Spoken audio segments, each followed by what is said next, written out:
Hello everyone, welcome back our channel ऐसा study solution. आज की इस वीडियो में हम विलियम कॉन्ग्रीव के play the way of the world के most important long question answer के बारे में जानेंगे। आइए वीडियो की शुरुआत करते हैं। जो इसका मोस्ट इंपॉर्टेंट लॉन्ग क्वेश्चन है वो है discuss the way of the world as a comedy of manner, यानी कि हमें the way of the world as a comedy manners के रूप में हमें इसका डिस्कस करना है। तो सबसे पहले हमको तो इंट्रोडक्शन लिखना है। William Congreve belongs to the restoration age. जो विलियम कॉन्ग्रीव है वो बिलोंग्स करता है रेस्टोरेशन एज से, यानी कि विलियम कॉन्ग्रीव रेस्टोरेशन एज से है। अब ये रेस्टोरेशन एज क्या होती है हमने आपको बता तो दी, रेस्टोरेशन एज से है। तो इसको भी जान लेते हैं। इन 1660 Charles to became the king again in England, यानी कि 1660 में जो चार्ल्स टू है वो दोबारा राजा बना इंग्लैंड में। ही केम फ्रॉम फ्रांस, वह फ्रांस से आया था। Then he started behaving in French ways, और वह अपना व्यवहार फ्रांसीसी तौर तरीकों से करने लग गया। Due to this his ministers also started adopting these ways, और इससे उनके जो मंत्री थे चार्ल्स टू के वो भी उनके तरीके अपनाने लगे। Then William Congreve was influenced by all this, और फिर विलियम कॉन्ग्रीव इन सब से प्रभावित हुआ।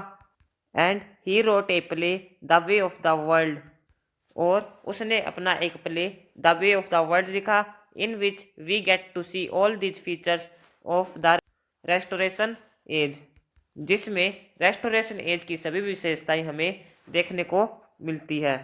यानी कि सीधी सी बात है, कोई भी जो राइटर होता है उसके सामने कोई ना कोई घटनाएं घटित होती ही है। जैसे हमारे यहाँ कोरोना काल आया था तो किसी ने कोरोना के ऊपर हंसी मजाक शुरू कर दिया, किसी ने कोई पोइम लिख दी। उसी प्रकार जब ये चार्ल्स टू इंग्लैंड में दोबारा राजा बना तो वह फ्रांसीसी ट्रिकों को अपनाने लगा, क्योंकि वह फ्रांस से रहकर आया था। और उसको देखकर उसके मंत्री वो तरीके अपनाने लगे, और फिर पूरा समाज इन तरीकों को अपनाने लगा, जिससे सारा समाज दूषित हो गया, गंदा हो गया। और इससे जो विलियम कॉन्ग्रीव है वो भी प्रभावित हुए, और इन सब का वर्णन उन्होंने अपने play the way of the world में कर दिया। और अगर हम the way of the world को अच्छे तरीके से पढ़ लेते हैं तो हमें रेस्टोरेशन एज को भी जानने की जरूरत नहीं पड़ेगी, क्योंकि रेस्टोरेशन एज की सभी विशेषताएं the way of the world में विलियम कॉन्ग्रीव ने हमको दे दी है। फिर आगे हमें कॉमेडी ऑफ मैनर्स को डिस्कस करना है। In such drama the customs, manners, habits and behaviour of the restoration age were depicted, यानी कि ऐसे नाटकों में रेस्टोरेशन युग के, यानी कि रेस्टोरेशन एज के रीति रिवाज, शिष्टाचार, आदतें और व्यवहार को दर्शाया गया है। People's thought were sarcastic and the language humorous, लोगों के विचार व्यंग्यात्मक और भाषा हास्यात्मक थी। Such a play become very popular in the 17th century, ऐसे नाटक 17वीं सदी में बहुत ज़्यादा लोकप्रिय हुए। And was developed by Congreve और वैन वर्ग एक्स्ट्रा, और कॉन्ग्रीव और वैन वर्ग आदि ने इसका विकास किया। फिर हमारे पास है the way of the world as a satire. Next point हमें रिटर्न करना है the way of the world as a satire. Satire क्या होता है? व्यंग्य करना, किसी पर ताना मारना या किसी का मजाक उड़ाना। The way of the world is a satire on the upper class and in such plays quarrels, love affairs, jealously, property have quarrels. The way of the world एक सेटायर है, व्यंग्य है, ऑन द अपर क्लास उच्च वर्ग पर, and in such play और ऐसे pledge में क्वारल्स झगड़े, लव अफेयर्स जलेसली यानी कि ईर्ष्या, प्रॉपर्टी हैव क्वारल्स और जायदाद के झगड़े होते थे। All the characteristics of the Restoration Age are found in this play. Restoration age की सभी विशेषताएं हमें इस प्ले में देखने को मिलती है. Does it is not necessary to know restoration age, और इस प्रकार रेस्टोरेशन एज को जानना हमारे लिए आवश्यक नहीं होता. Social life of the upper classes, यानी कि उच्च वर्ग का सामाजिक जीवन. The stupidity of that era and the desires all are satirised in this play.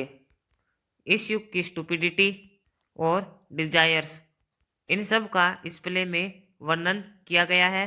मिरावेल and mister Fainall are spoiled young man. Mirabell और मिस्टर फेनोल बिगड़े हुए नवयुवक हैं. Whose aims to run after women, have fun and snatch money. जिनका उद्देश्य स्त्रियों के पीछे भागना, मजे उड़ाना और पैसे छीनना है. लेडी विस्फोट still wants marriage when she is 55. Lady विस्फोट 55 वर्ष की होने पर भी विवाह करना चाहती है. एरावेला shows affection to different people. एरावेला अलग अलग लोगों से प्रेम करती है. Petulant calls women for money so that people will consider him a shooter. Petulant स्त्रियों को पैसे देकर बुलाता है ताकि लोगों को यह लगे कि वह एक शूटर है, प्रेमी है. नेक्स्ट पॉइंट हमारा है fashionable women. The play portrays women as fool. यह प्ले स्त्रियों को मूर्ख चित्रित करता है. As they waste time in useless things, क्योंकि वे टाइम को वेस्ट करती है बेकार की चीज़ों में. और वे कौन कौन सी चीज़ें हैं बेकार की? पुटिंग ऑन मेकअप, मेकअप करना. Going to the theatre, theatre जाना. गॉसिपिंग, गप्पे मारना. पार्टीज, पार्टीज करना यानी कि पार्टियां करना. टॉकिंग अबाउट फैशंस, और फैशन की बातें करना. She talks contradictory and herself become a joke. वे विरोधी बातें करती हैं और स्वयं एक मजाक बन जाती है.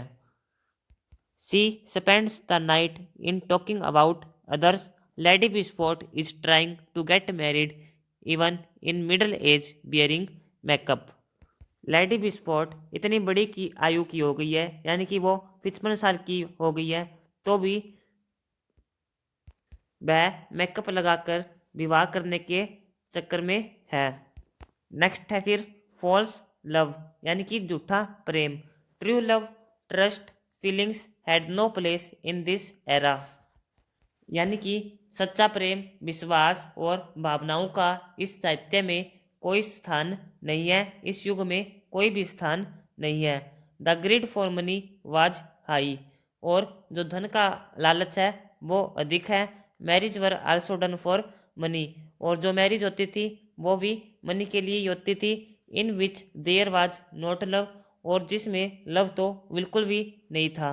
Millamant and Mirabell's love was something like this, और जो मिलामेंट और मिरावेल का लव है वो कुछ ऐसा ही है. और कंक्लूजन में हम लिख सकते हैं in short it can be said that such a society was real. यानी कि यह कहा जा सकता है कि ऐसा समाज काल्पनिक नहीं है, कल्पना करके नहीं लिखा गया है, वास्तविक था. क्योंकि जो हम देखेंगे वही लिखेंगे, जैसा कि हमने पहले आपको बताया था. The restoration era was an era of corruption and writers reflected this in their plays. जो रेस्टोरेशन एरा है, रेस्टोरेशन का युग है, वो एरा ऑफ करप्शन है, यानी कि भ्रष्टाचार का युग है.